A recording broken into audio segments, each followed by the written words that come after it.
চলুন বাংলাদেশের জেলা সম্পর্কে চমকপ্রদ কিছু খুঁটিনাটি তথ্য জেনে নেওয়া যাক। বাংলাদেশের প্রথম জেলা হচ্ছে চট্টগ্রাম, যে জেলা ১৬৬৬ সালে প্রতিষ্ঠিত হয়েছে, এবং সর্বশেষ জেলা হচ্ছে ফেনী।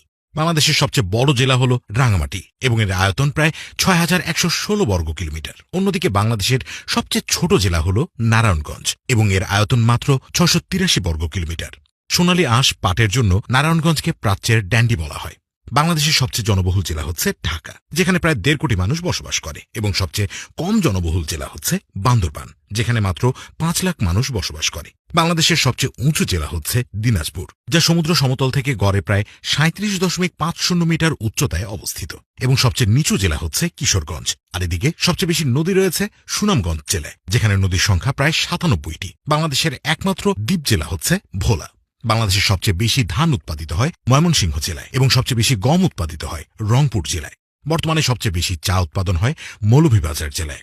বাংলাদেশের ৩২টি জেলার সাথে আন্তর্জাতিক সীমানা রয়েছে, যার মধ্যে রাঙামাটি একমাত্র জেলা যে জেলার সাথে ভারত এবং মিয়ানমার উভয় দেশের সাথেই সীমান্ত রয়েছে, এবং ভারতের সাথে সবচেয়ে বেশি সীমানা রয়েছে কুড়িগ্রাম জেলার, যার দৈর্ঘ্য প্রায় ২৭৭ কিলোমিটার। অন্যদিকে মিয়ানমারের সাথে সবচেয়ে বেশি সীমানা রয়েছে বান্দরবান জেলার, যার দৈর্ঘ্য প্রায় ১৭৯ কিলোমিটার। বাংলাদেশের দক্ষিণে বঙ্গোপসাগর হওয়ায় বাংলাদেশের বেশ কিছু জেলার সাথে সমুদ্রের সংযোগ রয়েছে। সেগুলো হল চট্টগ্রাম, কক্সবাজার, নোয়াখালী।